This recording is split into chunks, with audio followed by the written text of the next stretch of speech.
What's up, everyone? Welcome to the Power Play with CJ Prospect Profiles. We're focusing on Victor Mete of the London Knights, 2016 draft-eligible defenseman who, burst on the scene this year and really kind of a support role for the Knights and was phenomenal.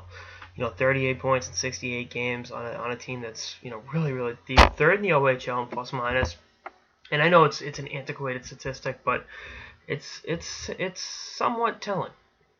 So I mean, you look at what he brings to the table every time he steps on the ice. He's a very good offensive defenseman, not the biggest guy at 5'10", 165 pounds, and that's why he projects as more of a third or fourth rounder. But I mean, I think next year London's going to lose a good number of players. He's going to be asked to play in more situations, and I'm not opposed to taking a smaller defenseman. That's always been my MO if I was running a team. Is all right, they can move the puck, they can make plays happen, they can quarterback power play.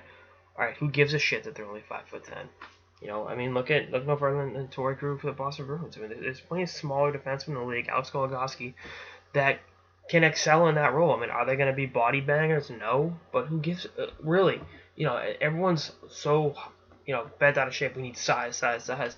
But just because someone's 6'6", A doesn't mean they can play, and B doesn't mean that they can. If they can play, they can't help you put goals on the board. Which, as important as it is to play well defensively, the object of the game is to score more goals than the other team. So there's got to be some emphasis put on that. So again, I like Mete's game. I think he's always been kind of in the shadow. He played midget hockey with Jake Chikrin, and was in obviously London with Ulevy this season. So there's definitely some in the shadow talks, but I think he's a great player in his own right.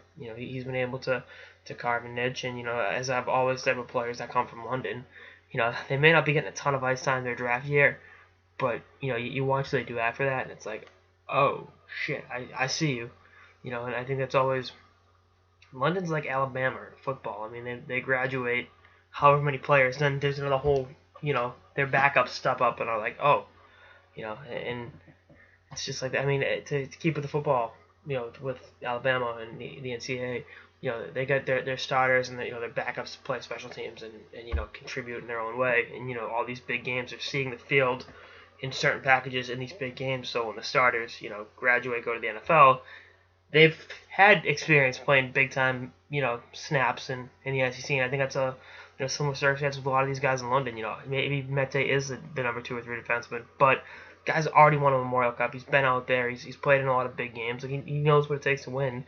And I think next year of a wider offensive repertoire, or wider all around repertoire. I think his offense speaks for itself.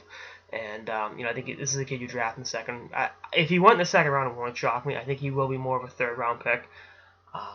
And you let him do 2 more years in London, really widen his repertoire. Really excel for Dale Hunter, and then see where you are from there. I think, again, he is going to be a very, very special player, and I'm excited to watch his development in the next few years.